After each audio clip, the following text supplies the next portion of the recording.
बिस्मिल्लाहिर्रहमानिर्रहीम, अस्सलाम वालेकुम।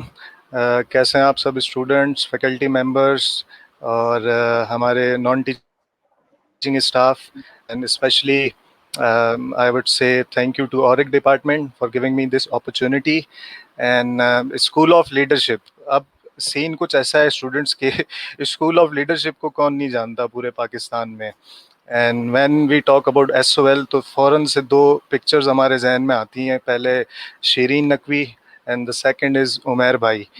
तो उन दोनों के बाद when I came to know कि हालांकि मैं वकार भाई से पहले मिल चुका हूँ एक दो बार, लेकिन जब मुझे पता चला कि वकार भाई के हाथ में अब आ गए, वकार भाई हो गए फ्लैग बियरर, वकार भाई बन गए सीईओ, तो उसके बाद हमारी मुलाकात नहीं हुई।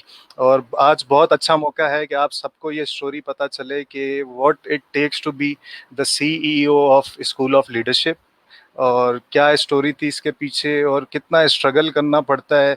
और मैं वकार भाई को एक छोटी सी एग्जांपल देना, आज जब हालांकि हम लाइव हैं लेकिन मैं ज़रूर देना चाहूँगा एग्जांपल कि मैंने तो वाईएलसी के लिए जो एक flagship program school of leadership का पूरे पाकिस्तान में मशहूर है, बल्कि पाकिस्तान क्या, व्हेन आई अटेंडेड तो सिंगापुर और मलेशिया से भी आए हुए थे पार्टिसिपेंट्स। तो माशाल्लाह इट्स अ ग्लोबल ब्रांड। तो क्वेश्चन मेरा ये कि मैंने तो दो ट्राइज की फैसिलिटेटर बनने की वाईएलसी में, उसमें भी फेल हो गया। तो आप बताएं कि आप इतनी यंग एज में और इतने बड़े इदारे के सीईओ, तो प्लीज शेयर योर स्टोरी। अस्सलाम वालेकुम। सबसे पहले thank you very much Arafat, बहुत बहुत शुक्रिया आपका for inviting me to this platform. और ये बड़ा पाकिस्तान के अंदर वैसे ही बड़ी इसको एक अमेजिंग बात समझा जाता है, ये मेरे लिए नहीं। School of leadership in itself has been a very unconventional organisation. हमेशा से एक अनकन्वेंशनल इदारा रहा है जहाँ पे आपको लोग सूटेड बूटेड नज़र नहीं आएंगे, टाई में घूमते हुए नज़र नहीं आएंगे, बहुत अनकन्वेंशनल हरकतें करते हुए नज़र आएंगे। क्योंकि ये इदारा 2002 में स्टार्ट किया था, शीरीन नकवी ने, कामरान रिजवी ने, साइमा खान ने, इन तीन लोगों ने शुरू किया था। और इस नीयत के साथ शुरू किया था कि ये जो पाकिस्तान का नौजवान है, इसके पास बहुत एनर्जी है, ये बहुत भागने के लिए रेडी है, खा पी के रेडी बैठा हुआ है, तैयार है, लेकिन इसको ये नहीं पता कि जाना कहाँ है। यानी कि गाड़ी में बैठना जानता है, लेकिन ये नहीं पता कि गाड़ी को लेके कहाँ जाना है, which means that direction was lacking. ये जो डायरेक्शन की बेसिस के ऊपर इस इदारे को स्टार्ट किया गया था। हमें आज भी कॉलें आती हैं कि जी आपके स्कूल में एडमिशन कब स्टार्ट होगा, 4th क्लास में आप एडमिशन लेते हैं, 5th क्लास में एडमिशन लेते हैं, 6th क्लास में, और हम अभी भी उन क्वेरीज के बड़े मजेदार अंदाज में जवाब देते हैं, क्योंकि ये लिटरली स्कूल ऑफ लीडरशिप है। इस इदारे को बनाने का मकसद ये था कि इसके अंदर नौजवान आए, एक प्रोसेस से गुजरें, एफर्ट करें, बहुत ज़्यादा मेहनत करें, जिम्मेदारी उठाएं, अकाउंटेबिलिटी सीखें, रिस्पॉन्सिबिलिटी सीखें, फ्रीडम सीखें, डिसिप्लिन सीखें, वैल्यूज़ को समझें, प्रिंसिपल्स को समझें, और फिर इस इदारे से ग्रेजुएट कर जाएं और फिर जो करना चाहते हैं ज़िंदगी में वो करें। यही हमारे प्रोग्राम्स का मकसद रहा है। इसीलिए इस इदारे की टैगलाइन हमेशा से रही है, फॉर यूथ बाय यूथ। यानी हमारे यहाँ बहुत आपको नौजवानों के लिए प्रोग्राम सेटअप करते हुए नजर आएंगे। इसलिए आप देखें, शिरीन आपा ने 12 साल इदारा चलाया, उसके बाद उन्होंने उमेर के हवाले कर दिया। उमेर के हवाले जब किया तो उमेर तकरीबन 24 साल के थे। एट द एज ऑफ 24 ही picked it up. Then Umair ran it for 5 years। उसके बाद उन्होंने हमाद और मालिक के हवाले कर दिया। हमाद और मालिक बहुत यंग एज में, उन्होंने भी 25 और 28 साल की उम्र में जो है वो अपने फाउंडेशन को और school of leadership private limited दोनों इदारों को चलाया, 3-3 साल चलाया। उसके बाद अब रिसेंटली पिछले अगस्त में ये जिम्मेदारी मेरे पास आई है एट द एज ऑफ 27, यानी 27-28। तो मुझे भी अब अगले 3 साल में ये किसी नौजवान को देना है, यानी कोई बड़ा बूढ़ा नहीं चला सकता इसको, किसी नौजवान नहीं चलाना है। और नौजवानों का एक बोर्ड बनता है, नौजवान शेयर होल्डर्स होते हैं, नौजवान इस इदारे की जिम्मेदारी उठाते हैं। और इसीलिए हमारा मकसद कभी भी कोई बहुत बड़ी बिल्डिंग खड़ी करना, कोई बहुत बड़ा एम्पायर खड़ा करना नहीं है। हमारा मकसद हमेशा से ये रहा है कि इस इदारे के अंदर जो लोग आ रहे हैं वो इंसान के बच्चे बन के बाहर निकलते रहें, वो अच्छे लीडर्स बन के बाहर निकलते रहें, वो जिंदगी के फलसफे को समझते रहें। ये हमेशा से मकसद रहा है। और इसीलिए आपको हमेशा से जो स्टोरीज सुनने को मिलेंगी, जो लोग लीड करते हुए मिलेंगे, जो ट्रेनर्स बाहर आते हुए मिलेंगे, वो ज्यादातर आपको नौजवान लोग मिलेंगे या नौजवान तबके से लोग मिलेंगे, क्योंकि इस इदारे का मकसद ही ये रहा है, या ये इदारा बिल्डअप ही इन्हीं मकासद पे करता है। सो इसलिए स्कूल ऑफ लीडरशिप का फलसफा आपको इस तरीके से दिखता है जिस तरीके से आप इसको भी बयान कर रहे थे। तो वकार भाई, तो इसको फिर ये तो कम ग्रूम एंड गो, तो ये मॉडल हो गया एसओएल का।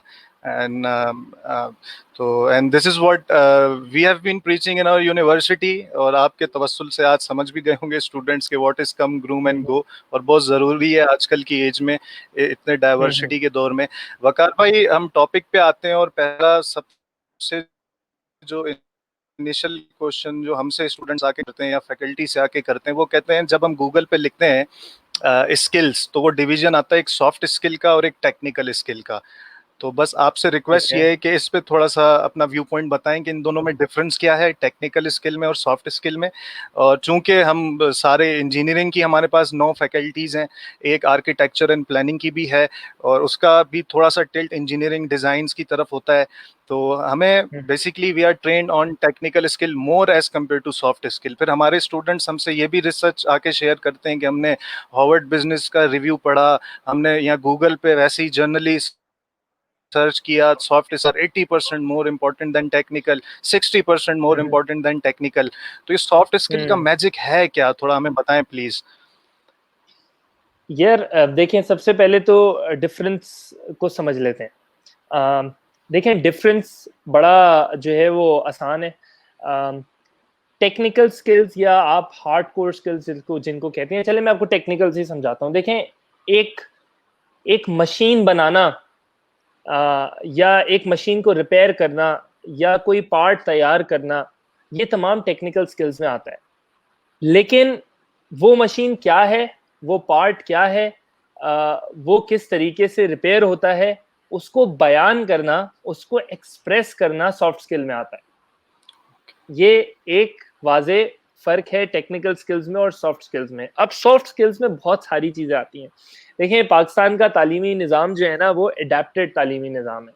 यानी हमने ये एक पूरा समझें कि बना बनाया तालीमी निज़ाम कहीं से उठाया था। अब इस तालीमी निज़ाम को अगर आप लिंचपिन में जाके पढ़ेंगे तो आपको पता चलेगा कि ये तालीमी निज़ाम बनाया इसलिए किया था कि इंसान जो है ना, वो बड़ी ताकतवर मखलूक है। इंसान बहुत पावरफुल है सोचने के हवाले से, अमल में चीज़ों को लाने के हवाले से, इस दिमाग को चलाने के हवाले से। और इंसान जब अपना दिमाग चलाता है तो वो कहीं ना कहीं दूसरे इंसान, दूसरे इदारों के लिए, दूसरे इंडस्ट्रीज के लिए थ्रेट बनता है।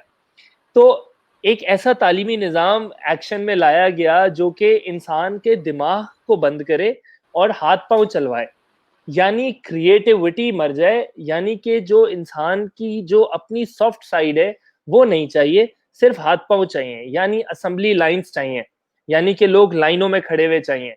जबान नहीं चलानी, हाथ चलाने। ये सवाल मत करो कि ये कलर व्हाइट क्यों है, चुपचाप इसको गाड़ी के दरवाजे पे कर दो बस। ये सवाल मत करो कि ये व्हाइट बनता कैसे है, ये सवाल मत करो कि ये गाड़ी का इंजन इतना क्यों है, इतना क्यों नहीं हो सकता। बस चुपचाप जिस तरीके का फॉर्मूला, जिस तरीके की शीट दी जा रही है, उस तरीके से इसको इम्प्लीमेंट कर दो। ये एक लंबे अरसे तक, अब आप देखें, यही अगर आप इस आउटपुट को देखेंगे तो हमारा एजुकेशन सिस्टम बड़ी माजरत के साथ एग्जैक्टली जो जिस प्रोसेस से हमारे स्टूडेंट को गुजारता है, उस प्रोसेस के बाद एक ऐसा स्टूडेंट ही तैयार होता है जो ना सवाल करता है, जो ना अपनी कैपेबिलिटी को समझता है, जो ना अपनी ताकत को जानता है, और जो सिर्फ डू एज डायरेक्टेड पे अमल करना जानता है। डू एज डायरेक्टेड, जो बोला गया है वो करो, ज्यादा सवाल जवाब मत करो, जो किताब में बता दिया है उतना देख लो, ये मशीन ऐसे चलती है, इसको इनोवेट करने की कोशिश ना करो। क्योंकि इदारों को, फैक्ट्रियों को, असेंबली लाइंस को इसी तरीके के लोगों की जरूरत थी। तो टेक्निकली तो बड़ा साउंड बनाया गया नौजवान को, टेक्निकली तो इंसान को बहुत साउंड बनाया गया स्कूल्स के थ्रू, कॉलेजेस के थ्रू, यूनिवर्सिटीज के थ्रू। लेकिन जो उसकी अपनी इंसानी सलाहियतें थी, जिनकी बेसिस पे हम एक दूसरे को अशरफुल मखलूकात के नाम से जानते हैं, वो तमाम क्वालिटीज या वो तमाम एट्रीब्यूट्स कहीं ना कहीं हमारे अंदर मार दिए गए, या हमें एक्सप्लोर करने की इजाजत नहीं दी गई, या हमें उस साइड का एक्सपोजर ही नहीं दिया गया। उस साइड पे सॉफ्ट स्किल्स थी। सॉफ्ट स्किल्स क्या थी? सॉफ्ट स्किल्स के अंदर आसान जबान में communication skills, presentation skills, negotiation, conflict management, emotional intelligence, decision making, problem solving, ये तमाम सलाहियतें इंसान के अंदर मौजूद होती हैं। लेकिन इनको उभारना, इनकी तरफ इंसान को एक्सपोजर देना, ये तमाम सॉफ्ट स्किल्स की साइड पे आता है। ये एक वाज़े फर्क है टेक्निकल में और सॉफ्ट स्किल्स में। अब दौर जैसे जैसे चेंज हुआ, अब वापस इदारों को, लोगों को, माशरों को, हुकूमतों को लोगों की ज़रूरत पड़ी कि यार अब सिर्फ हाथ चलाने से कुछ नहीं होगा, क्योंकि सारी फैक्ट्रियाँ hello? Hello?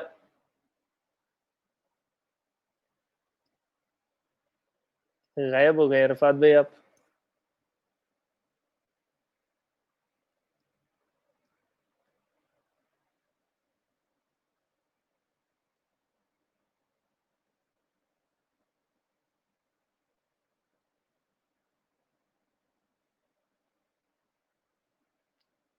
I think Arafat भाई गायब हो गए। वापस आते हैं तो मैं जवाब अपना कंटिन्यू करता हूँ, बट लेट्स वेट।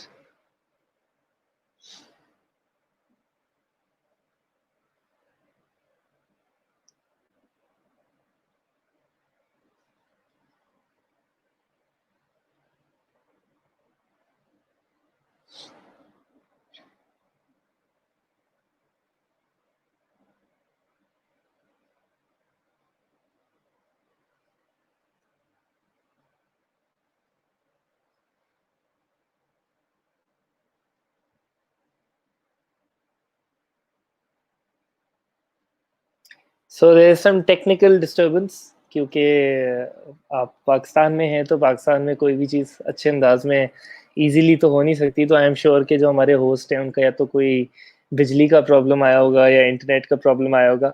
एनीवेज मैं अपना जवाब कंटिन्यू करता हूँ और रफ़ात हमें ज्वाइन कर लेंगे कि हम ये बात कर रहे थे कि कौन सा दौर है जिस दौर के अंदर जो है वो अब ये कहा जाता है कि यार अच्छा अब सारी कंपनियां, सारी फैक्ट्री सेम मोबाइल फोन बना रही हैं, सारी सेम टेक्नोलॉजी हो गई है, पेटेंट्स जो हैं वो लाइव हो गए हैं, गाड़ियां सेम बनने लगी हैं।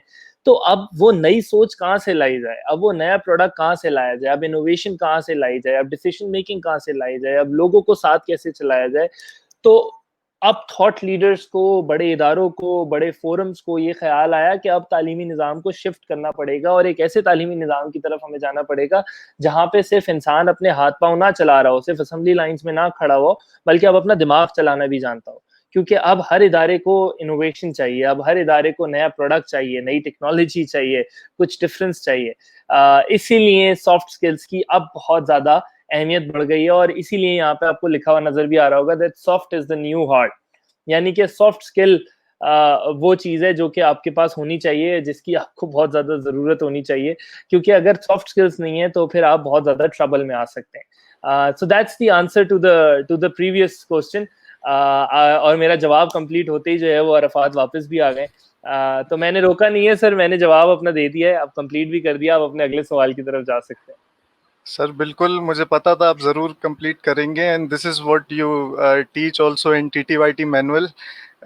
तो तो तो एसओएल के साथ जब भी कोई ऐसा इंटरेक्शन होता है तो एज अ होस्ट या एज अ मेज़बान हम लोग बड़ा रेस्ट अश्योर रहते हैं कि you people easily turn stage fright into stage pride and sir thanks for that sir. And अभी जो मैं आपसे क्वेश्चंस हैं वो सारे एक्सपीरियंस की बेसिस पे हैं क्योंकि हम डेली यूनिवर्सिटी जाते हैं और तकरीबन 500-600 स्टूडेंट्स हैं तो मल्टीपल लोगों के साथ और डिफरेंट बैकग्राउंड्स हैं। हमारी यूनिवर्सिटी में पूरे पाकिस्तान को डिफरेंट डिफरेंट लेवल्स पे एडमिशन ऑफर होते हैं और पूरे पाकिस्तान के स्टूडेंट्स दाऊद यूनिवर्सिटी में पढ़ते हैं। तो बहुत डाइवर्सिटी है, कल्चरल डाइवर्सिटी भी है, लैंग्वेज हर लिहाज से।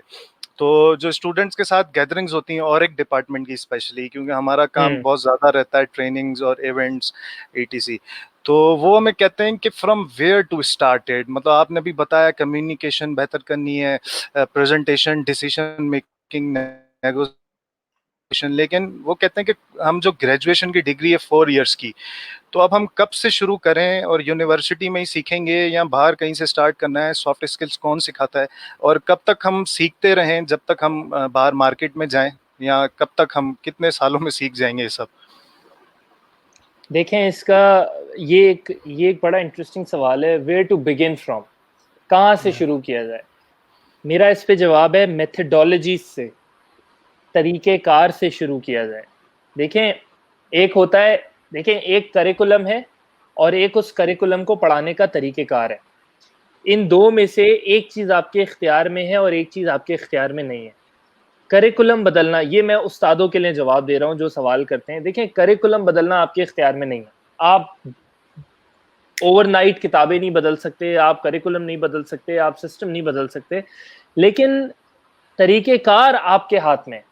तरीक़ेकार आप ओवरनाइट बदल सकते हैं। जैसे मैं इंजीनियरिंग स्टूडेंट्स अगर इस वक़्त देख रहे हैं, कुछ 8, 10, 12, 15 जितने भी लोग देख रहे हैं, मैं चाहता हूँ कि वो कमेंट करें और वो बताएँ कि वो एक इंजीनियरिंग असाइनमेंट कैसे करते हैं, या एक किसी सब्जेक्ट का असाइनमेंट किस तरीके से करते हैं।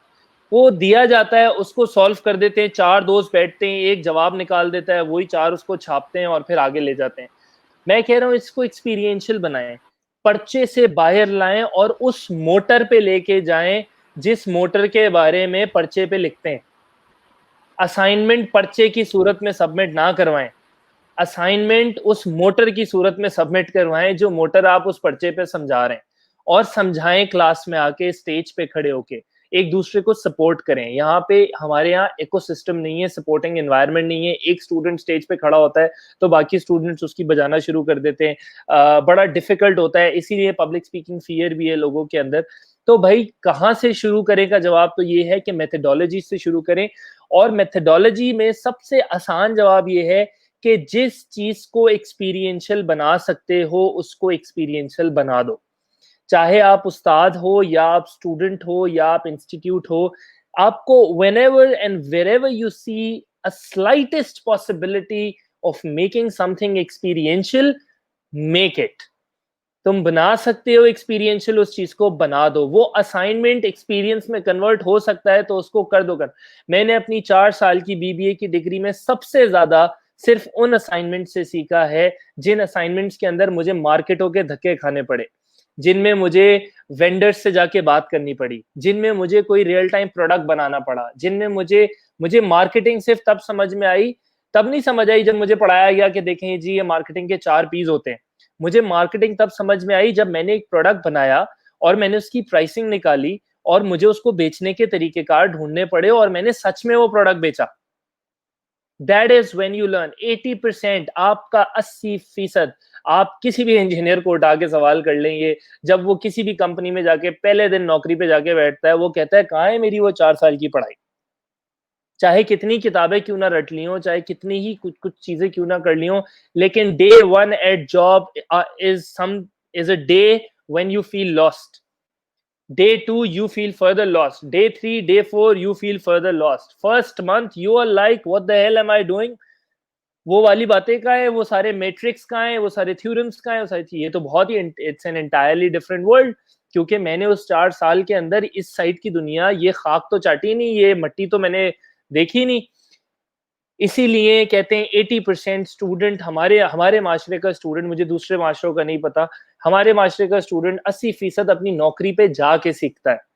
और वो इसीलिए सीखता है क्योंकि वो 80% हम अपने तालीमी इदारों में नहीं लाते। तो एक काम कर लें, या तो उस 80% को उठा के तालीमी इदारे में ले आए, या फिर इंतजार करें कि 4 साल की डिग्री कंप्लीट होगी, पहली नौकरी लगेगी, तो फिर तुम्हें इदारा शुरू से सिखाना शुरू करेगा। So that is where you need to start from. Sir, after listening to your answer, एक और क्वेश्चन जहन में आया है, शायद टॉपिक से हम थोड़ा डेविएट हो जाएं। ये आपने जो भी बात की sir, this is all about industry and academia gap. तो इसको कैसे ब्रिज किया जा सकता है? कुछ इनिशियल 1-2 स्टेप्स सजेस्ट करें, क्योंकि हमारी फैकल्टी, हमारी मैनेजमेंट सब देख रहे हैं आपको भी। सर देखें, मैं ये समझता हूँ कि और एक जो आपका डिपार्टमेंट है, ख़ास तौर पे मेरा जितना इंटरेक्शन रहा है, और एक बहुत अच्छा इनिशिएटिव है इंडस्ट्रियल और एकेडमिक गैप को ख़त्म करने के लिए। और मेरा ख्याल है इसका मेजर मकसद, मुझे ज़्यादा नहीं मालूम, लेकिन मेरा ख्याल ये है कि इसका ज़्यादा मेजर ऑब्जेक्टिव भी यही रहा है कि एकेडेमिया और इंडस्ट्रीज़ का गैप को जो है वो कम किया जाए या ख़त्म किया जाए। देखें, वॉलंटियरिज्म और इंटर्नशिप्स, ये बड़ी खूबसूरत 2 ऐसी चीज़ें हैं जो कि स्टूडेंट को बहुत कुछ सिखाती हैं। स्टूडेंट के एटीट्यूड, वो जो एक अना लेके अपने साथ घूम रहा होता है ना, उसको मारती हैं। मुझे लगता है पहला कदम तो ये होना चाहिए, और ये सिर्फ ऑन पेपर नहीं होना चाहिए, लेकिन इसको रियल टाइम में होना चाहिए। इंडस्ट्रीज़ को यूनिवर्सिटीज़ में आके बेतहाशा इंटर्नशिप्स ऑफर करनी चाहिए। छोटे अमाउंट पे करें, मैं कह रहा हूँ 2-2 हज़ार रुपए पे करें, 4-4 हज़ार रुपए पे करें, लेकिन स्टूडेंट को यूनिवर्सिटी से उठा के प्लांट पे लेके जाएं, स्टूडेंट को यूनिवर्सिटी से उठा के हेड ऑफिस लेके जाएं। सबसे बड़ी चीज, स्टूडेंट को यूनिवर्सिटी से उठा के फील्ड पे लेके जाएं। अगर आप फ्यूचर में टैलेंट प्रोड्यूस करना चाहते हैं, आप सिर्फ किताब से नहीं कर सकते। ये किताब जरूरी है, बहुत जरूरी है, मैं रेकग्नाइज करता हूँ इस बात को, लेकिन आप मुझे बताएं, आपने साइकिल चलाना किताब से तो नहीं सीखा यार। साइकिल चलाने के लिए आपने साइकिल घर से बाहर निकाली थी, आपने अपने घुटने छिलवाए थे, तब जाके आप साइकिल चलाना सीखे थे, और आप आज तक नहीं भूले होंगे। So there are certain things that you only learn when you're on job, when you're on the field, when you're on ground. Volunteers खड़े करें, इंटर्न्स खड़े करें, मैनेजमेंट ट्रेनी प्रोग्राम्स निकालें, जो कि हैं भी ऑलरेडी, बहुत सारे इदारों के हैं, लेकिन और आपको और मैसिव लेवल पे इस तरीके की ड्राइव्स करनी पड़ेंगी, जिसपे स्टूडेंट पे, देखिए मैंने अपने पहले सेमेस्टर में डर के मारे फॉरेन इंटर्नशिप कर ली थी जाके, क्योंकि मुझे किसी ने ये बोला था कि भाई बीबीए कंप्लीट नहीं होता जब तक 2 इंटर्नशिप्स ना कर लो। Until you do 2 internships, your degree will not be completed. I am sure इस तरीके की सख्तियां इंजीनियरिंग की डिग्रीज में भी होंगी, लेकिन हमारे यहाँ प्रॉब्लम ये है कि हम फॉर्मेलिटी के तौर पे कहीं ना कहीं अब्बा ताया चाचा किसी ना किसी की कंपनी में जाके, देखिए पाकिस्तान है, हर चीज का जुगाड़ू रास्ता होता है। आप कितने भी तरीकेकार क्यों ना बना लें, यहाँ पे मेरी स्टूडेंट से रिक्वेस्ट है कि यार don't do it for just to tick the box कि जी मेरी इंटर्नशिप कंप्लीट हो गई। अगर तो तुम इसलिए कर रहे हो तो there is no point of having departments like ORIC, having these conversations, thinking about how to produce thought leaders, how to produce these leaders from the engineering industry. इस बारे में बात करने का कोई फायदा नहीं है। Willingness is the word. अगर तुम विलिंग हो तो तुम इदारे में भी पहुंच जाओगे, अगर तुम विलिंग हो तो तुम फील्ड में भी पहुंच जाओगे, अगर तुम विलिंग हो तो तुम घर पे भी मोटरें बना लोगे, लगा लोगे, अगर तुम विलिंग हो तो तुम्हें हर गली हर मोहल्ले में अपने सीखने के लिए एक ना एक अपॉर्चुनिटी कोई ना कोई नजर आएगी। These are the kind of people who take the lead. ऐसी नहीं इदारों के अंदर 60-60 हजार लोगों की वर्कफोर्स होती है, लेकिन सिर्फ 10 से 15 सक्सेशन निकलती हैं। कैसे भाई, क्यों? 70,000 बंदा काम करता है, 80,000 बंदा काम करता है, लेकिन जब लीडरशिप की बात आती है, जब लीडरशिप कैपेबिलिटी और क्वालिटीज की बात आती है, तो वही 5, 10, 8, 15 लोग नजर आते हैं, क्योंकि बाकी सारे या ज्यादातर लोग जुगाड़ में लगे ना, यहां से निकल जाएं वहां से निकल जाएं। काम तो जानते हैं, लेकिन उस काम की अकाउंटेबिलिटी वाले गट्स नहीं है। काम गलत हो जाए तो उसकी जिम्मेदारी उठाने की हिम्मत नहीं है, उसको फेस करने की हिम्मत नहीं है। ये तमाम चीजें सॉफ्ट स्किल्स की होती हैं। तो एकेडेमिया और इंडस्ट्रीज का गैप बहुत बड़ा है, और मुझे लगता है इसको बहुत कम होने की जरूरत है, और इसको कम करने के लिए मैं कुछ नहीं कर सकता, सीधी सी बात है। मैं बात कर सकता हूँ इस बारे में। इसको करने के लिए मैनेजमेंट्स को एक साथ आना पड़ेगा, इन बॉडीज को एक साथ आना पड़ेगा, और एक टाइप डिपार्टमेंट्स को और ज्यादा बड़ा होना पड़ेगा। इसमें थोड़े बहुत बजट्स और इंक्रीज होने पड़ेंगे। ट्रेनिंग को, सॉफ्ट स्किल्स को और सीरियस लेना पड़ेगा। अभी तक training, soft skills development, L&D, ये तमाम हमारे मुल्क में लग्जरी समझी जाती है। भाई जब मुल्क खसारे में जाते हैं तो सबसे पहली कोशिश होती है कि यहाँ ये सेफगार्ड किया जाए, माइंड सेफगार्ड किया जाए, लोगों के दिमाग को ग्रोथ माइंडसेट रखा जाए। हमारे यहाँ सबसे पहले इस चीज पे कट डाउन किया जाता है। अभी आप देखें, अभी माइंडसेट की अगर बात करनी है तो इस वक्त शादी हॉल खोलने की बात हो रही है, सिनेमा हॉल खोलने की बात हो रही है, मार्केटें खोलने की बात हो रही है, पिकनिक्स खोलने की बात हो रही है, टूरिज्म खोलने की बात हो रही है। आखिरी में जो बात हो रही है वो स्कूल कॉलेज यूनिवर्सिटी खोलने की बात हो रही है। हमारे यहाँ प्रायोरिटीज का प्रॉब्लम है, तो गैप खत्म करने से पहले प्रायोरिटीज को सेट करना पड़ेगा। Sir very well said, we have to prioritise the things first, और उसके बाद काम होता रहेगा ऑब्वियसली, और इंटेंट पे सारी चीज़ें डिपेंड करती हैं। इंसान की नीयत पे दारोमदार है सारा। और सर अगर थोड़ा सा हम दोबारा टॉपिक पे अगर वापसी आए तो do you think English language plays a vital role in terms of soft skills? बहुत सारे स्टूडेंट्स ये कहते हैं सर हम कम्युनिकेशन, प्रेजेंटेशन, डिसीजन मेकिंग सब सीखना चाहते हैं, कोर्सेज भी करना चाहते हैं, डेली लाइफ में इम्प्लीमेंट भी करना चाहते हैं, बट हमारी अंग्रेजी सही नहीं है। तो सर ये अंग्रेजी का क्या सीन है सर? ये मेरे हाथ है। ये मेरे हाथ हैं। अंग्रेजी सीख लो, कोई ऐब नहीं है। Yes, English is a universal language. English आपको एक एज देती है दूसरी चीजों के ऊपर, लेकिन मुझे ये समझ में नहीं आती कि उर्दू में या तुम्हारी अपनी मादरी जबान में क्या ऐब है। तुम्हें सीखना है ना। देखो, कम्युनिकेशन स्किल्स का मतलब इंग्लिश या स्पोकन इंग्लिश नहीं है, कहीं भी नहीं है, किसी भी दुनिया में नहीं है। तुम चाइना और तुम यूरोप और तुम जर्मनी जाओगे तो तुम्हें पता चलेगा कि वो अपनी लैंग्वेज को इतना रिगार्ड करते हैं कि उनको अंग्रेजी आती भी है तो वो मुकर जाते हैं कि उनको अंग्रेजी आती है। मैं जर्मनी गया था तो मुझे ट्रांसलेटर लगा के खड़ा होना पड़ा था। उन्होंने अपनी लैंग्वेज नहीं बदली थी मेरे लिए, मुझे उनकी लैंग्वेज समझने के लिए ट्रांसलेटर पहनने पड़े थे कान में। तो भाई प्लीज इस कॉम्प्लेक्सिटी से बाहर आओ यार, कि अब अंग्रेजी सीखने में कोई बुरी बात नहीं, सीखनी चाहिए, मैंने भी सीखी है, मुझे भी नहीं आती थी, लेकिन अंग्रेजी मेरे लिए बेसिस नहीं हो सकती कि मैं आगे जाऊंगा या नहीं जाऊंगा। तो प्लीज रिस्ट्रिक्ट मत करो। प्रेजेंटेशन जितनी अच्छी दे सकते हो दो। अच्छी प्रेजेंटेशन का मतलब अच्छी अंग्रेजी बोलना नहीं होता। हाँ, तुम्हारी प्रेजेंटेशन खराब तब होती है जब तुम जबरदस्ती बिला वजह उल्टी पुल्टी इंग्लिश बोलते हो जस्ट टू इम्प्रेस पीपल। मैं तुम्हें रेकमेंड करूंगा, तुम सीखने की कोशिश करो ना, फ्लोर पे जाओ, खड़े हो और बोलो आज की प्रेजेंटेशन अगले 15 मिनट में अपनी जबान में दूंगा, प्लीज समझने की कोशिश करिएगा। मेरी अंग्रेजी अभी इतनी अच्छी नहीं है कि मैं पूरी प्रेजेंटेशन आपको इंग्लिश में दे दूं, क्योंकि प्रेजेंटेशन का मतलब ये नहीं है कि सिर्फ बड़बड़ बड़बड़ बड़ करके वापस आ जाओ। प्रेजेंटेशन का मतलब है कि यार तुम जो 5 बातें बोल रहे हो वो 5 बातें सामने वाले को समझ में तो आए। सो अंग्रेजी, please, it's a humble request to all of you, अंग्रेजी सीखें, बहुत अच्छी बात है, अपने स्किल में इजाफा करें, लैंग्वेजेस सीखनी चाहिए, लेकिन अपने आप को लिमिट ना करें, अपने आप को रिस्ट्रिक्ट ना करें इस बात पे कि अगर मुझे ये नहीं आती तो मैं आगे नहीं बढ़ सकता। That's something that I don't agree with.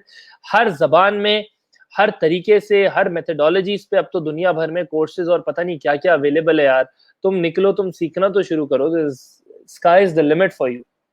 मसला बस ये है अरफात के हमारे यहाँ लोगों ने हमारे यहाँ लोग पर्दे ढूंढते हैं छुपने के लिए। समझ रहे हैं आप? ओके। पर्दे ढूंढते हैं छुपने के लिए, काम ना करने के लिए और एक्सक्यूजेस बनाने के लिए कि मैं जिंदगी में क्यों नहीं कर पाया, अपने आप को तसल्ली देने के लिए। तो अंग्रेजी जो है ना, उन बहुत सारे पर्दों में से एक पर्दा है जो हम यूं फटाक से डाल लेते हैं और कहते हैं मुझे आती नहीं थी इसलिए मैं रह गया। तो ये पर्दों के पीछे छुपना बंद करें। अब वो दौर नहीं है जब आप पर्दों के पीछे छुप सकें। पर्दे हटाएं और बाहर निकलें और सीखें। जैसे भी हैं आप ऐसे ही हैं। Accept your reality before you start learning anything. And sir, we have one question from one of my very good friend, and he's watching, I guess, and he's saying about preschooling. Does schooling decide our fields, or it's only after taking pre-engineering or medical? And why do we have only limited fields in Pakistan? ये मैंने add किया sir. We do not have limited fields. मैं उल्टा जा रहा हूँ, इनके सवाल को एंड से शुरू कर रहा हूँ। जाहिद साहब, we do not have limited fields, we have a limited mindset.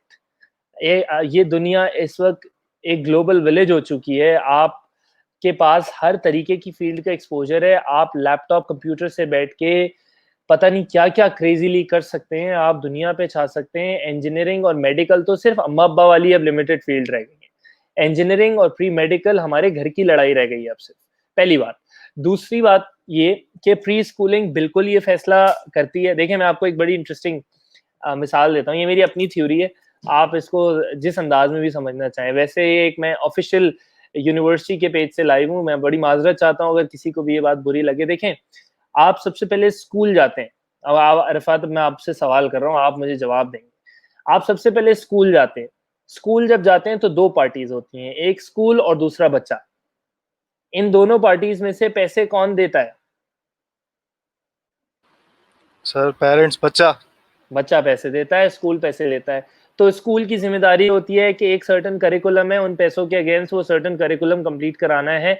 School की प्रायोरिटी वो होती है, वो स्कूल वो पूरा करिकुलम कंप्लीट कराता है और बच्चे को आगे कहाँ भेज देता है?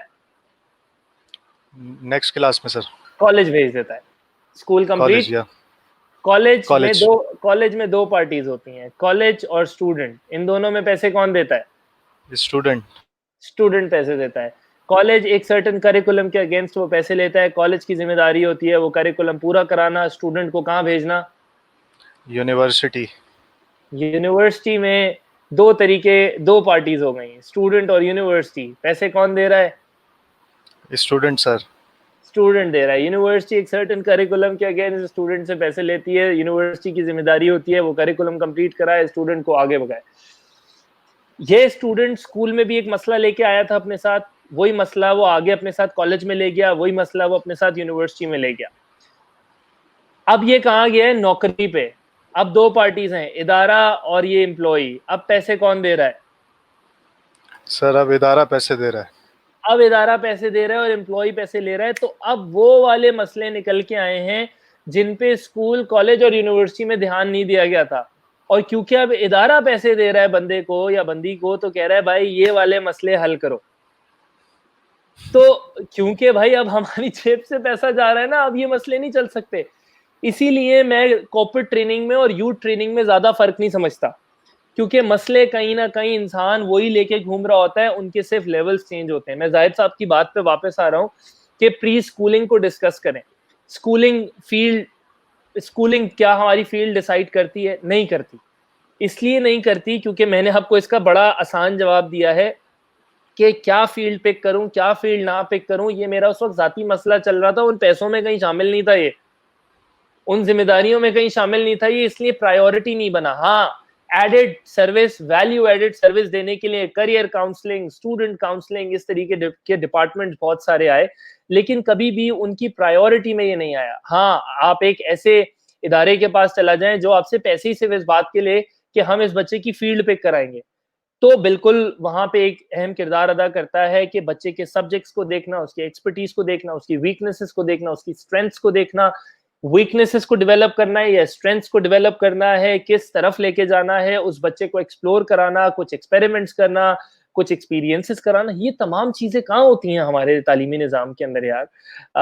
तो प्लीज इसको डेफिनेटली जाहिद साहब होना चाहिए, होता नहीं है। तो आप अगर अपने बच्चों के लिए सवाल कर रहे हैं तो प्लीज पर्सनल लेवल पे जिम्मेदारी उठाएं। जब तक आपके पास एक सिस्टम नहीं आता, मेक श्योर करें कि आप अपने बच्चों की छोटी छोटी चीजों को स्ट्रेंथ्स के तौर पे देखें, छोटी छोटी चीजों को देखें कि वो इंटरेस्ट ज्यादा किन चीजों में लेते हैं। तब जाके आप इंजीनियरिंग और मेडिकल में इसलिए फंसे रहते हैं क्योंकि आप बच्चे के अंदर बाकी कोई और चीज एक्सप्लोर करते ही नहीं है, या आप बाकी किसी और चीज को करियर की नजर से देखना नहीं चाहते। एक बच्चा स्विमिंग करना चाहता है, आप उसको कभी भी इसको करियर की नजर से नहीं देखेंगे कि ये स्विमर बने। क्रिकेटर बनना चाहता है, आप करियर की नजर से नहीं देखेंगे। फोटोग्राफर बनना चाहता है, आप करियर की नजर से नहीं देखेंगे। तो आप फंसेंगे फिर इंजीनियरिंग और मेडिकल में ही ना, क्योंकि रिश्ते अच्छे मिल जाते हैं उसके बाद। तो थिंकिंग लिमिटेड है, फील्ड्स लिमिटेड नहीं है। थिंकिंग के ऊपर बात करें, फील्ड के ऊपर बात ना करें। Yes, sir. Or we have, I guess, 7 to 8 more minutes to discuss a few questions. एक जो सर बहुत prominent question है, ऑब्वियसली डिजिटल रेवोल्यूशन हो चुका है कोविड की वजह से। तो घर बैठे बैठे जितने डिजिटल एड्स चले हैं फ्रीलांसिंग को लेके, तो हमारे स्टूडेंट्स भी बहुत सारी स्किल्स सीख रहे हैं। उनकी टेक्निकल स्किल्स जो हैं वो डिफरेंट मार्केट प्लेसेस पे सेल कर रहे हैं। तो सर क्वेश्चन ये है कि फिर ये जो अब शिफ्ट आया है मोमेंटम में पूरा, और स्टूडेंट्स ने अब डिजिटल अपनी प्रोफाइल्स पोर्टफोलियोज बना लिए हैं, तो अब उनको उधर कौन सी सॉफ्ट स्किल्स की ज़्यादा ज़रूरत है? और मज़े की बात यह है कि सर कि मैं कहीं पढ़ रहा था आज, जब आपके बारे में थोड़ा पढ़ रहा था, तो पता चला कि आप कुछ फ्रीलांसिंग प्लस सॉफ्ट स्किल्स, कुछ टीआरजी कुछ होने वाला है। तो मैं सोच रहा था क्यों ना आप, क्योंकि तैयारी तो जाहिर है आपने ज़बरदस्त की भी होगी, तो थोड़ा सा इफ्तिताह यहाँ हो जाए कुछ सेकंड्स का, कुछ मैसेज मिल जाए हमारे इंजीनियर्स को। देखो मैं आपको बताता हूँ कि एक तो अभी तक हमारे जितनी पॉपुलेशन है स्टूडेंट्स की, वो और उसमें से जितनों का इंटरेस्ट फ्रीलांसिंग की तरफ गया है, that's just the tip of the iceberg. पहली बात तो ये। दूसरी ये कि ये बात बिल्कुल सही है कि हमारे मुल्क में जो लोग टेक्निकल तालीम ज़्यादा लेते हैं, मेडिकल फील्ड से ताल्लुक़ रखते हैं, इंजीनियरिंग फील्ड से ताल्लुक़ रखते हैं, वो अपने शोबे के तो एक्सपर्ट होते हैं, लेकिन आपने देखा होगा कि एक बड़ा इंटरेस्टिंग ट्रेंड आया पाकिस्तान में बहुत अरसे पहले, जिसमें टेक्निकल फील्ड से लोगों ने अपनी टेक्निकल ग्रेजुएशन कंप्लीट करने के बाद एमबीए की तरफ गए। इंजीनियर है तो एमबीए करने जा रहा है, एमबीबीएस किया हुआ है उसके बावजूद एमबीए करने जा रहा है, सीए किया हुआ है उसके बावजूद एमबीए करने जा रहा है। यानी क्योंकि एक मैं आपको इंटरेस्टिंग चीज दिखाता हूँ, मैं स्क्रीन शेयर करने की कोशिश करता हूँ आपके साथ, और इससे आपको बहुत सारी चीजों के जवाब मिलेंगे।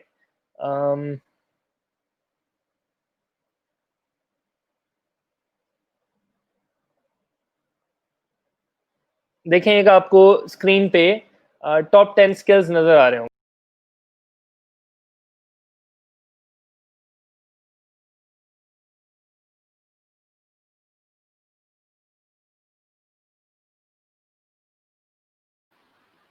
I guess we have lost the connection with Sir Waqar, and let's see when he gets back. Till then, आप comments में बताएं कि how is it going, and yes, sir Sajid, thank you very much.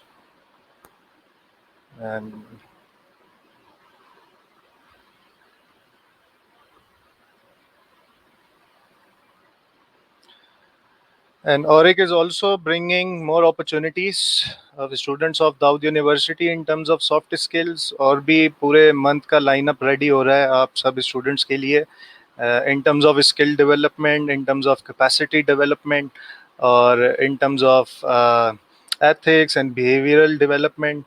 तो हमारे जो director औरिक हैं, doctor Mujtaba साहब, he recognises this problem very well of students, and he's trying to bring innovative, creative things, programs for the students, and I think which is good for students in this period of time, in the time of COVID.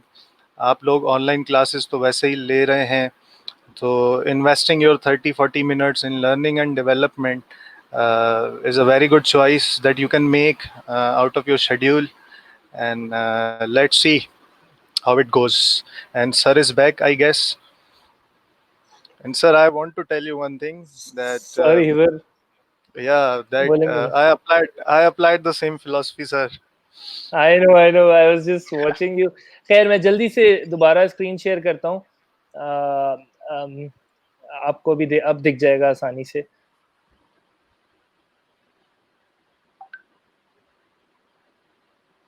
अब आपको दिख रही है? देखें, interesting, ये world economic forum की एक जो है रिपोर्ट का एक पार्ट है।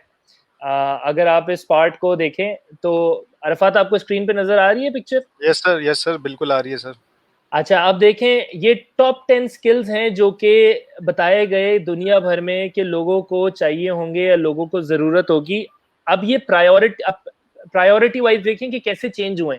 2015 में कॉम्प्लेक्स प्रॉब्लम सॉल्विंग नंबर 1 पे था, कोऑर्डिनेटिंग विद अदर्स नंबर 2 पे था, people management number 3, critical thinking number 4, negotiation number 5, quality control number 6, service orientation number 7, judgment and decision making number 8, active listening number 9, creativity number 10। ये 2015 में था। 5 साल में 2020 में आप देखें, क्रिएटिविटी नंबर 10 से उठ के नंबर 3 पे आ गया, क्रिटिकल थिंकिंग नंबर 4 से उठ के नंबर 2 पे आ गया, पीपल मैनेजमेंट नंबर 4 पे आ गया। लेकिन आप इमोशनल इंटेलिजेंस देखें, 2015 में कोई जिक्र ही नहीं था वर्ल्ड इकोनॉमिक फोरम की तरफ से। 2020 में इमोशनल इंटेलिजेंस नंबर 6 पे है। तो ये मैं क्यों दिखा रहा हूं? क्योंकि फ्रीलांसिंग का बड़ा गहरा ताल्लुक है, काम का बड़ा गहरा ताल्लुक है, आपके स्किल का बड़ा गहरा ताल्लुक है इन तमाम चीजों के साथ। पाकिस्तान में बहुत अच्छे इंजीनियर्स बनते हैं, बहुत अच्छे डॉक्टर्स बनते हैं, बहुत बेहतरीन टैलेंट मौजूद है, लेकिन सिर्फ प्रॉब्लम ये है कि इन टेक्निकल लोगों को ये सॉफ्ट साइड्स नहीं सिखाई जाती। मैं जो TRG लर्न फेस्ट पे भी जो मेरा डे 3 पे आई गेस सेशन है on August 12th, I have this session at 3 o'clock, which is communication skills for freelancers. क्योंकि यार हमारे यहाँ लोग अभी तक सिर्फ आउटडेटेड मॉडल्स में फंसे हुए, आउटडेटेड थ्योरीज में फंसे हुए।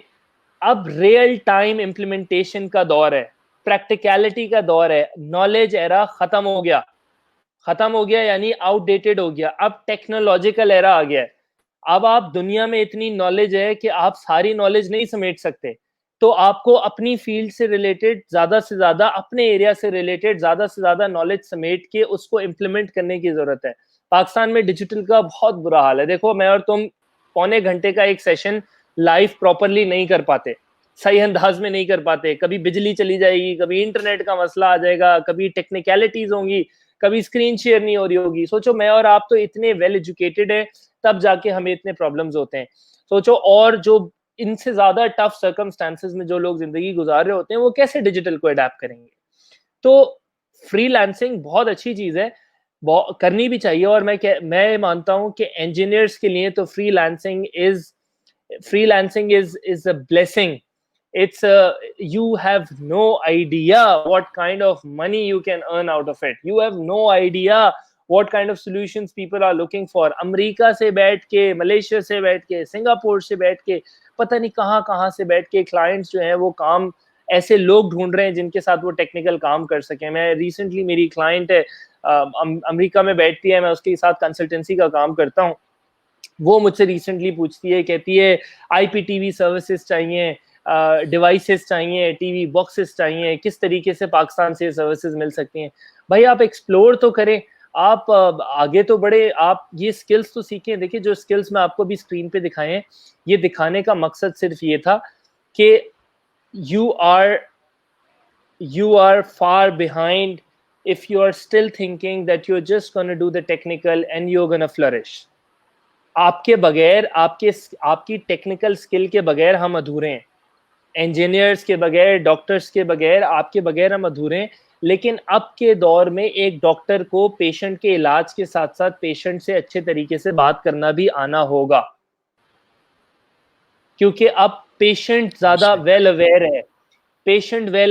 अब पेशेंट ये बात जानता है कि अगर इस डॉक्टर ने मेरे से अच्छे से बात करी तो मैं ज्यादा जल्दी रिकवर करूंगा। उसका दिमाग अब ये बात जानता है, पहले नहीं जानता था, 20 साल पहले नहीं जानता था, 30 साल पहले नहीं जानता था।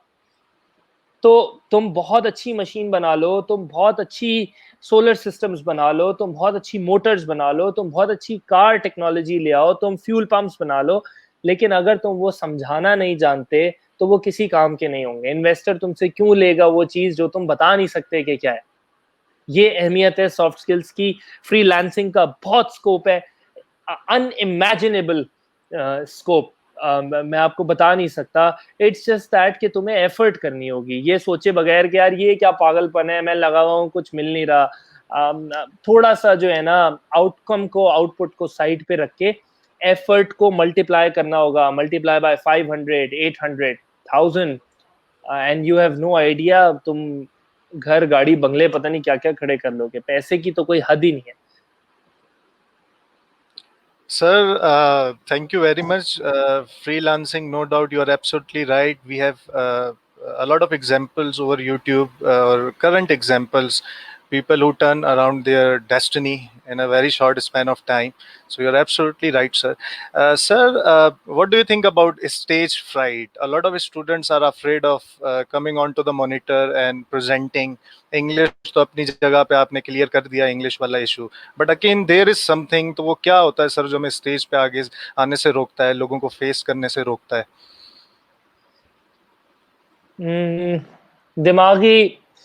दिमागी खलल, दिमागी फितूर, things that you perceive but are not there in reality. वो चीजें जो कि तुम्हारे दिमाग में तुमने परसीव की हुई होती हैं लेकिन असल में नहीं होती। जैसे कि अब्बा से लड़की के बारे में बात करूंगा तो मार पड़ेगी। अब ये एक तुमने चीज अस्यूम की है, पहले से परसीव करी है अपने दिमाग में अपने वालिद के बारे में, जिसकी वजह से तुम जाके उनसे कभी भी बात नहीं करोगे। एंड यू नेवर नो कि तुम बात करोगे तो रियलिटी में ही will take it seriously.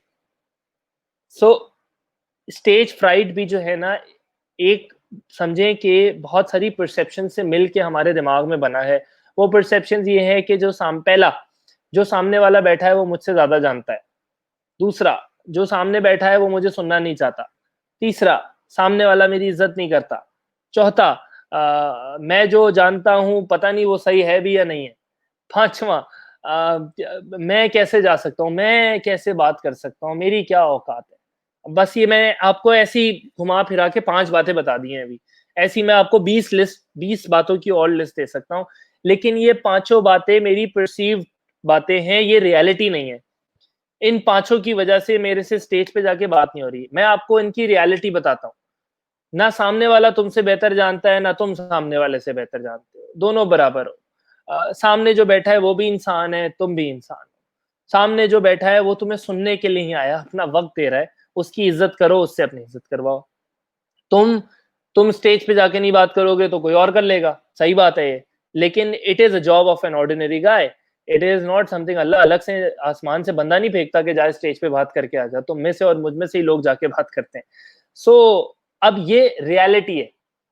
Reality जिस जब तक इंसान परसेप्शन से हट के रियलिटी पे नहीं आएगा, तब तक उसके अंदर से बिला वजह की चीज़ों का खौफ खत्म नहीं होगा। जैसे सड़क पे आप निकलें, तो कुत्ते को लगता है कि कुत्ता इंसान से डर रहा होता है और इंसान कुत्ते से डर रहा होता है। सही है? क्योंकि दोनों ही एक दूसरे के बारे में एक परसीव्ड बात रखते हैं अपने दिमाग में।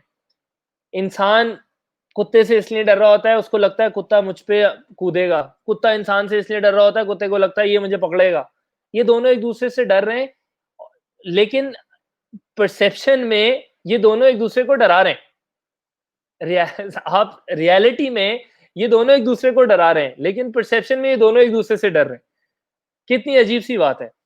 तो इससे बाहर आएँ और रियलिटी को फेस करें। आप इंसान हैं, अशरफुल मखलूकात हैं, आपके सामने भी इंसान है यार। ये एक वाहिद रियलिटी है जो जिसकी वजह से मैं दुनिया के किसी भी शख्स को ना लिखते हुए डरता हूँ, ना उससे बात करते हुए डरता हूँ, ना उसको कॉल करते हुए डरता हूँ, ना उसको व्हाट्सएप करते हुए डरता हूँ। हाँ, अक्सर ज़लील हो जाता हूँ, हाँ, अक्सर जवाब नहीं आता, हाँ, अक्सर ना सुनने को मिल जाती है, लेकिन कोई बात नहीं भई। 100 को लिखता हूँ, 5 जवाब दे देते हैं, मेरा काम हो जाता है। सर ये आपने बड़ी लॉन्ग अवेटेड मेरी लाइफ की तो 12 साल से पे और बाकियों का नहीं पता, आपने मिस्ट्री सॉल्व कर दी स्टेज फ्राइट वाली डॉग और बंदे की एग्जांपल देके। And it's very interesting, very captivating, yet very weird kind of thought जो आपने बताया, but it exists, you are absolutely right. Sir finally हमारे स्टूडेंट्स के लिए, हमारे स्टूडेंट की तरफ से एक लास्ट क्वेश्चन कि सर वो ग्रेजुएट हो चुके हैं और 4 साल उनके पूरे हो गए हैं, कॉन्वोकेशन में उनको डिग्री भी मिल गई है, और अब सर उन्होंने सीवीज अपनी ईमेल की थी, तो उन्हें हर हर एक स्टूडेंट के ना 5-5 इंटरव्यूज लाइन अप हुए हुए हैं कॉन्वोकेशन के बाद। तो सर वो अब हुँ, घर से हुँ। ज़रा तैयार श्यार होके अब जा रहे हैं इंटरव्यू में। अब जब वो इंटरव्यू में जा रहे थे, ठीक है, तो अभी सर सॉफ्ट स्किल्स और टेक्निकल स्किल कितना मैटर करेगी उन 30 मिनट्स को एक्सक्विजिट तरीके से पास करने के लिए? इन दोनों से ऊपर एक चीज़ मैटर करेगी बहुत ज़्यादा, ना टेक्निकल ना सॉफ्ट, तुम्हारा कैरेक्टर, तुम्हारा किरदार। तुम जितना अच्छा अपने किरदार को डेमॉन्स्ट्रेट कर सकते हो इंटरव्यू में करो।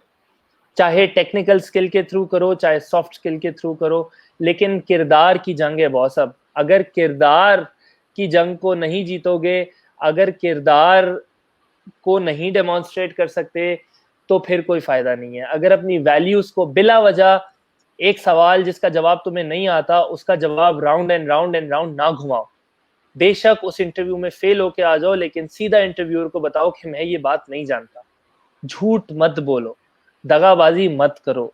ये जो कॉपी पेस्ट करने की आदत है ना हम लोगों की, to be able to work in your prestigious organisation, to develop myself a career and also be able to contribute to your organisation. ये साला 100 के 100 स्टूडेंट की सीवी पे छपा हुआ होता है जिंदगी के ऑब्जेक्टिव में। तो ये दगाबाजी है ना, ये झूठ है, ये किरदार नहीं है। तो आज के दौर में जो इंटरव्यू में पास होगा बॉस, वो सॉफ्ट स्किल और टेक्निकल स्किल दोनों में से किसी भी चीज़ पे हायर हो, मेरे ख्याल में वो इससे कई ज़्यादा बढ़ के अपने किरदार पे हायर होगा। तो अच्छा अखलाक रखो, सही जवाब दो, सच जवाब दो, पढ़ के जाओ। इदारों के बारे में पढ़ के नहीं जाते हो, वेबसाइट खोलना पसंद नहीं करते हो, प्रोजेक्ट स्टडी नहीं करते हो, धनाधन अप्लाई मारते हो, तो फिर गधों की लाइन लगती है। फिर सही कहते हैं वो इदारे भी सही कहते हैं कि गधों की लाइन लगी हुई थी, सीवियाँ धनाधन आई हुई हैं, एक के बाद एक कॉपी पेस्ट हुई हुई हैं चीज़ें। तो भाई ये किरदार की जंग है। इस 30 मिनट जो आपको मिले, आप शुक्र अदा करें अल्लाह का कि आपको मिले हैं हज़ारों लोगों में से, और मेक श्योर करें कि आप अपना किरदार अच्छे अंदाज में डेमोन्स्ट्रेट करके आएँ। I think organisations hire character, they don't hire skills. That's my opinion. बिल्कुल सर, और thank you very much for summarising this. और आप वी कैन अंडरस्टैंड कि आपका कितना बिजी शेड्यूल था, और आप वीकेंड्स आपकी मतलब I don't think so you have a holiday, and if you have a holiday you people enjoy SOL, people at SOL enjoy holidays as work days. Same, I don't understand the difference. And thank you very much. You must have been thank very you sir, busy. Thank you You very have, much. और मैं students को ये भी बताऊं कि sir वकार जो हैं वो 2-3 बार आ भी चुके हैं Dawood university, and he has visited ORIC as well, and we are sir looking forward to host you again very इंशाल्लाह, soon, inshallah. And so thank you इंशाल्लाह, very much, sir. Take care.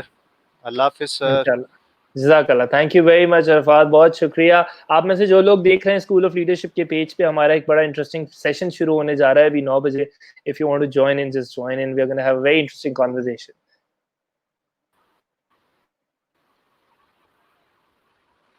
Thank you. Thank you Arfat.